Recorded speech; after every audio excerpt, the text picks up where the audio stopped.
edge of a beautiful round lake, deep in the endless rainforests of the Amazon jungle, there was once a very prosperous village.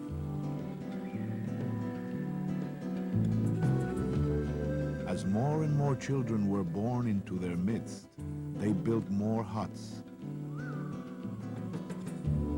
And as if by themselves, their humble gardens and flocks of goats grew and grew.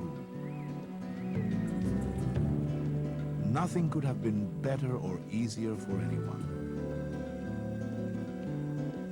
Even the many fruit trees which grew wild in that region seemed to flourish, producing larger and sweeter and more colorful fruit than at any previous time in their history.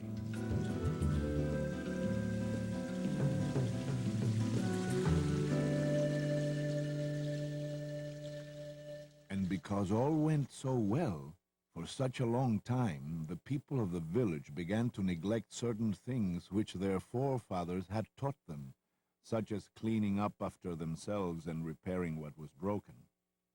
And in time, they had quite forgotten what it was like to do anything at all.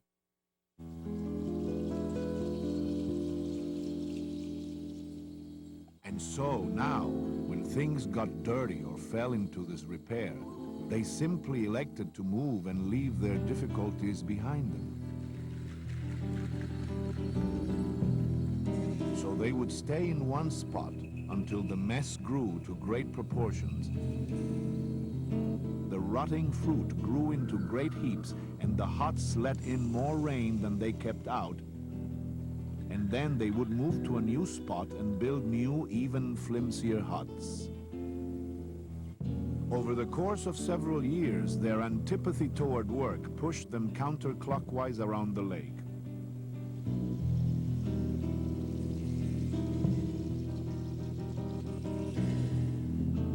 One day, they found that they had traveled all the way around to the very place they had started. And it was then and there that they decided to stop moving altogether, for moving about was quite tiring in its own right.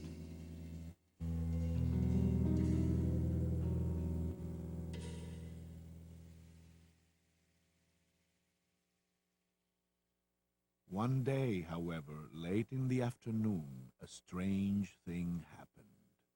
As the villagers were lying in their hammocks, complaining about how sore they were from lying in their hammocks, a mysterious series of smoke puffs appeared across the lake. It was difficult to make out their source, and everyone had grown so exquisitely lazy that even squinting was to them a laborious chore which irked them considerably and made them roll their eyes with impatience. Naturally, no one considered the possibility of walking around the lake to investigate, for that would have required a walk of nearly a quarter of an hour. Instead, they sat in their hammocks and tossed about various lofty possibilities until after many hours they arrived at an exceedingly clever alternative. You see, they hit upon the idea of selecting a small child among them, one whose eyes were very sharp. They would carry this eagle-eyed cherub to the very top of the tallest tree in the village, so as to give him the very best vantage point possible, and he would tell them what he saw.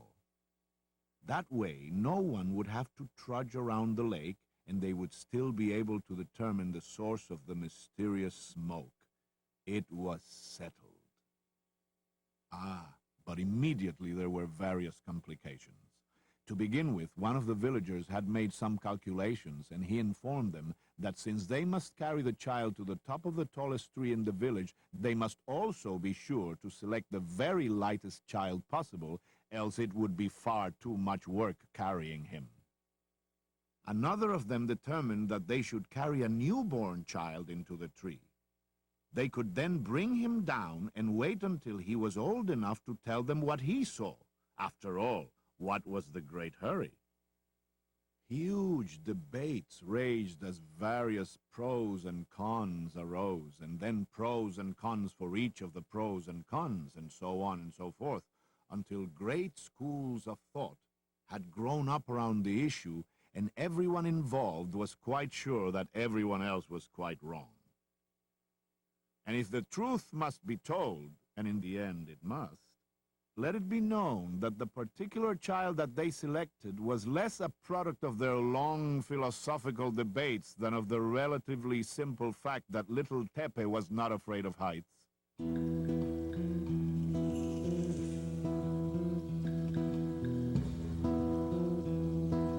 When the child had been carefully carried into the highest branches of the great tree, everyone in the entire village waited at the bottom and all throughout the lower branches to discover the slightest nuance of what he saw. Finally, the child was brought down, but he was quite young, and for whatever reason, he did not speak for some time. Everyone had their eyes focused on his mouth so intently that at one point when he hiccuped, an old woman clutched at her heart as though the heavens themselves had opened. When at last he spoke, everyone learned that the puffs of smoke they had seen came from the pipe of an old man who was sitting on the other side of the lake, and that with a knife he was cutting large leaves into the shapes of monkeys. But this only piqued their curiosity more than ever about who the man was and why he was doing what he was doing, and the debate that now followed was a grand overweening structure of many stories that went up and nowhere high into the sky. As they were carrying on amongst themselves, little Tepe wandered away from them and around the edge of the lake to where the man was seated smoking his pipe. Before anyone noticed that the small child had gone, he reappeared in their midst, holding the old man's hand. Now the people of the village were quite amazed at the old man's presence, but the old man hardly seemed to be aware of theirs. He only continued to puff his pipe and look around at the considerable mess and disrepair with sadness.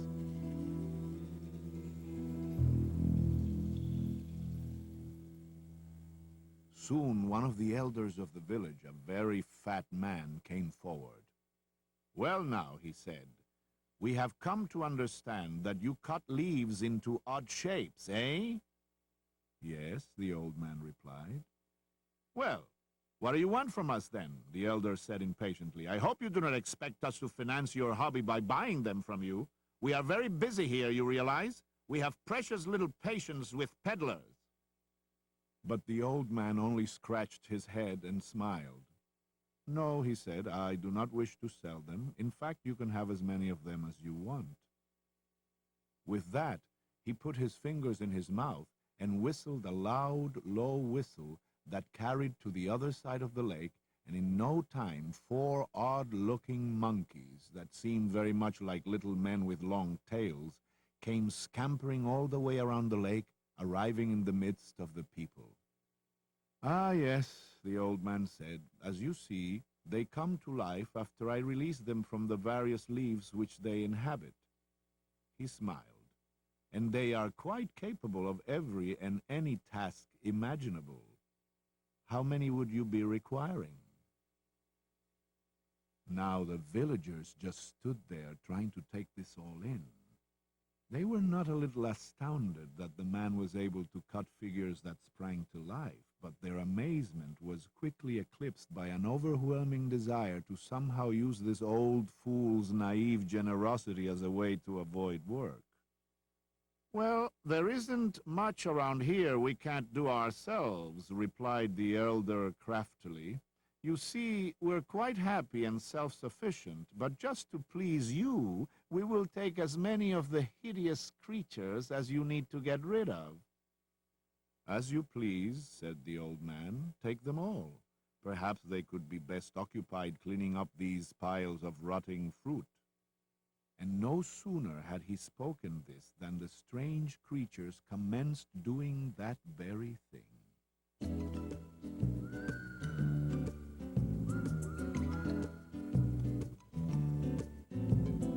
Now, this pleased the people immensely, for the village had never been in worse condition, and they certainly had not planned on doing anything about it themselves.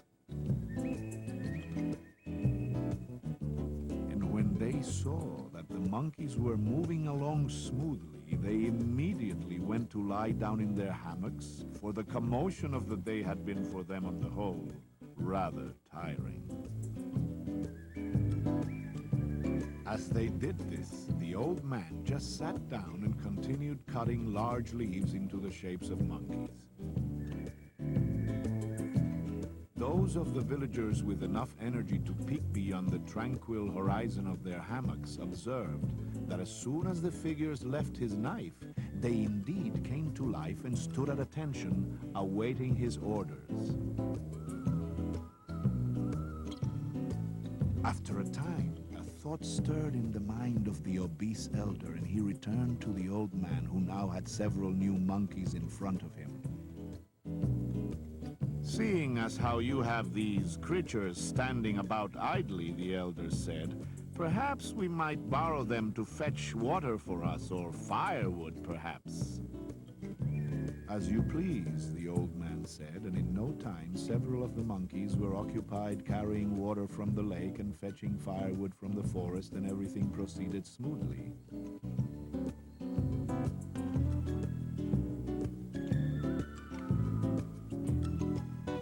But it wasn't long before the villagers were rubbing their hands with anxiety again and complaining about other chores that they had to do. "It would certainly be nice if we weren't constantly occupied hunting game and digging roots, and if our women weren't occupied cooking meals and feeding the children all the time. What a chore those things are, and how tedious!" "Yes, indeed," chimed another. "It would be so wonderful if we were free to pursue our thoughts. That's a far purer occupation, don't you think, than digging roots and wiping children's chins? If that ancient leaf cutter is so keen on helping us, why can't he provide those services as well?" And so they went to the old man, who had another row of newly minted monkeys standing in front of him. "See here, Grandpa," they said to him with more energy than they had displayed in months. "We're perfectly willing to work. That's not the issue. But we believe that man cannot be happy doing the things that are best fit for lower beasts. We are not cut out for menial chores. You see, we're thinkers and philosophizers by nature. That is, after all, what separates us from the monkeys, is it not?" "As you please," the old man said, and in no time he had fashioned huge phalanxes of monkeys who sprang about and dug roots and picked fruits and hunted rabbits and cooked food and fed the children and did everything that needed doing in the village. And now, because everything in the village that needed doing was being done, life there changed quite considerably. The people had never had more time on their hands before, and so they lay in their hammocks for many weeks on end, sleeping and thinking until days and nights ran together into an uninterrupted gray soup. But it wasn't very long before little things began to bother them. They soon wondered why they couldn't have monkeys to bring them their food, and monkeys to keep away the flies, and monkeys to rock their hammocks ever so delicately. And one of them was elected to communicate this to the old man. But on hearing their complaints, he was quite agreeable. "As you please," he replied. And almost immediately there were monkeys rocking the hammocks and leaping up and plucking flies out of the air, and other monkeys who carried food from the monkeys who were cooking it to the people in the hammocks. But even now, the villagers were not satisfied.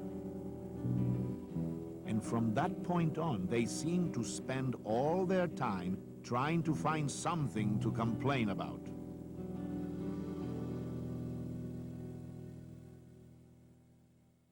Then one day, as they were lying there, exhausted from trying to think of something to complain about, a tiny pinprick of sunlight, half the diameter of the finest spider's web, navigated its way through the maze of branches above them and reached the hammock of one of the villagers. And he reacted just as though someone had poured water on him. "That does it!"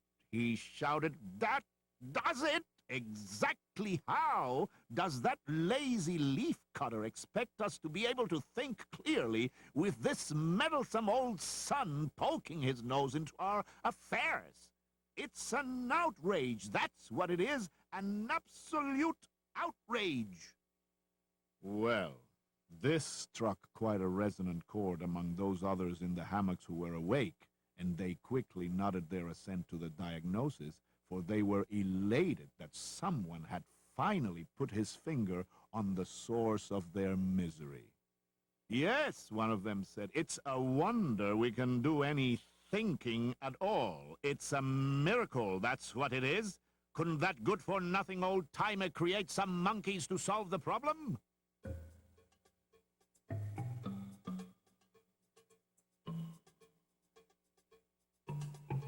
So again they went to the old man and presented the problem.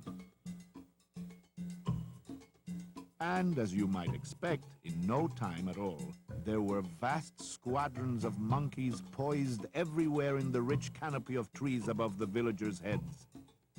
And each one of the hundreds of monkeys held in his paws a large palm frond. And now, from that point on, whenever a pinprick of sunlight found its way to the hammock of one of the sleeping people in the hammocks below, 12 or 15 monkeys who were sitting idly in the branches would instantaneously scramble to the spot to blot out the offending beam of light.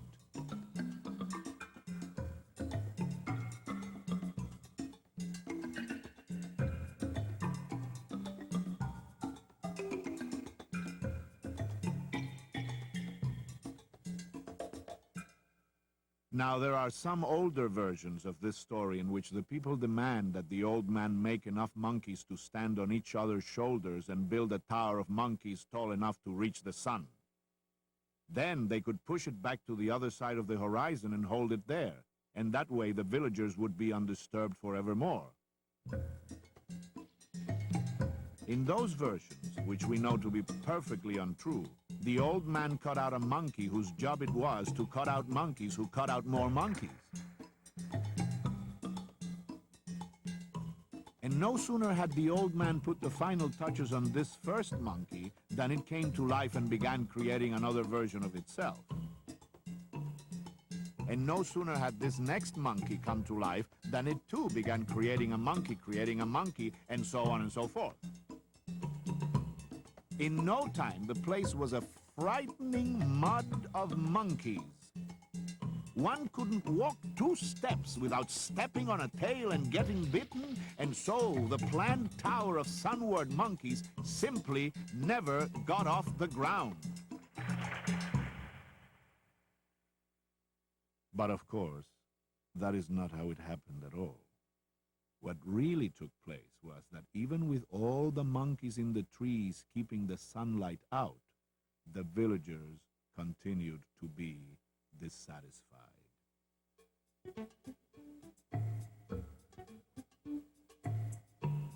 One of them, clutching his stomach, claimed he couldn't think great thoughts because his digestion bothered him.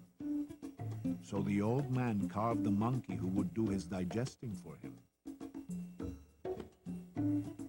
Another complained that he couldn't think great thoughts because he grew sore lying in the hammock, and so the old man carved the monkey to lie in the hammock for him.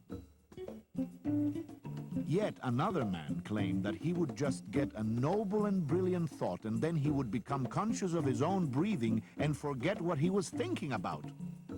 So the old man carved the monkey to breathe for him. It all became quite ridiculous.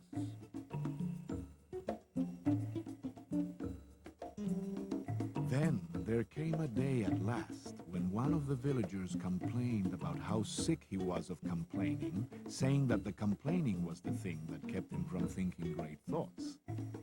And so he did the only thing he could do. He asked the old man if he could make monkeys who would do the complaining for him.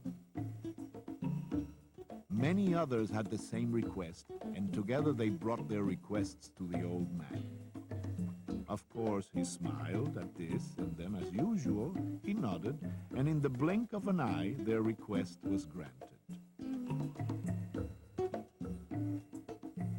And now, because the monkeys were now able to do absolutely everything the people did, including lying in the hammocks and complaining incessantly, things in the village became extraordinarily confusing. For you see, try as one might, it eventually became quite impossible to determine just who were the monkeys and who were the people. And it seems that the true answer as to which was which, or who was who, or if indeed it mattered at all at that point, will always be open to question. As for little Tepe, in time he escaped to another village where everyone was so industrious and so content that it made one's head swim. And there, riding great swells and tidal waves of productivity, he lived the remainder of his life. He became rather a prolific leaf artist in his own right. And during the course of his life, he created entire rectangular universes with his meandering knife. And when he grew older, he could be seen sitting at the base of a large tree with a tender smile on his face, smoking a pipe, and creating this very story in all of its odd shapes and particulars for anyone who was interested.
We hope you've enjoyed the story from the Rabbit Ears We All Have Tales series.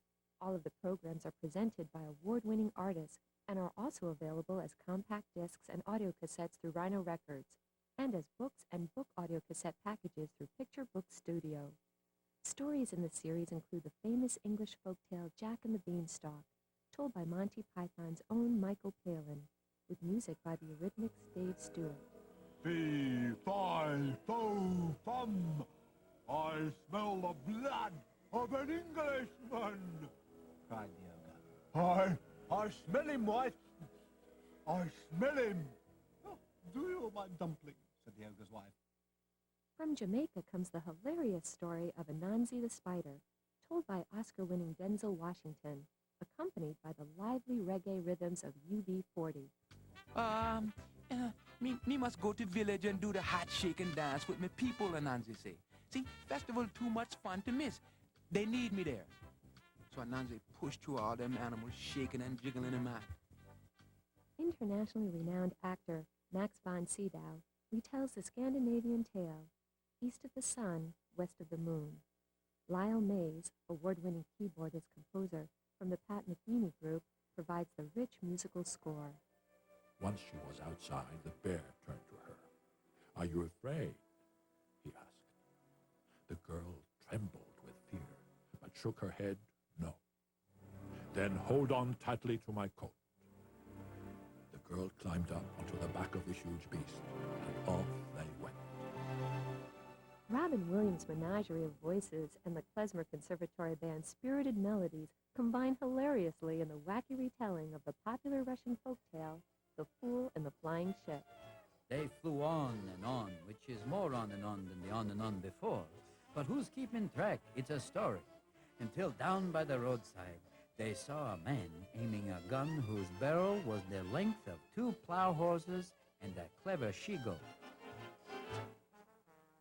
Ahoy there, William Telsky! The fool shouted. Ben Kingsley, Oscar-winning star of Gandhi, and Ravi Shankar, undisputed master of the sitar, weave a colorful interpretation of the traditional Indian tale, The Tiger and the Brahmin. With that, the Brahmin opened the door to the cage. The tiger immediately bounded out of his confinement and pounced on the unsuspecting Brahmin. He quickly wrestled the holy man to the ground and took hold of his throat. "What a fool thou art, Brahmin!" he roared loudly. Grammy-winning composer Mark Isham and Oscar winner William Hurt combine their formidable talents to tell the touching Japanese story of The Boy Who Drew Cats. The boy again found himself alone. And as before, he recalled his mother's words. Avoid large places. Keep too small. Michael Caine adds a regal touch to the classic Greek tale, King Midas and the Golden Touch. The exquisite musical score is composed by Ellis Marsalis and features the performance of classical cellist Yo-Yo Ma. He touched a tapestry. Then, as fast as his legs would carry him, he ran into the garden. He touched a marble statue, a vase, and everything he touched, every single thing, turned to gold. It was more than he could bear. From South America's Amazon jungle comes the story of The Monkey People, told by internationally renowned actor Raul Julia, with music by guitarist Lee Ritenour. The people had never had more time on their hands before, and so they lay in their hammocks for many weeks on end, sleeping and thinking until days and nights ran together into an uninterrupted gray soup. Sigourney Weaver's tender reading and Oscar-winning composer Ruichi Sakamoto's rich score complement each other exquisitely in Peach Boy, Japan's most popular children's story. And so, Momotaro and the pheasant and the dog and the ape rode across the mountains of the waves toward their destination. Also look for the following programs in the Rabbit Ears We All Have Tales series. All of the stories are presented by award-winning artists and are also available as compact discs and audio cassettes through Rhino Records, and as books and book audio cassette packages through Picture Book Studio.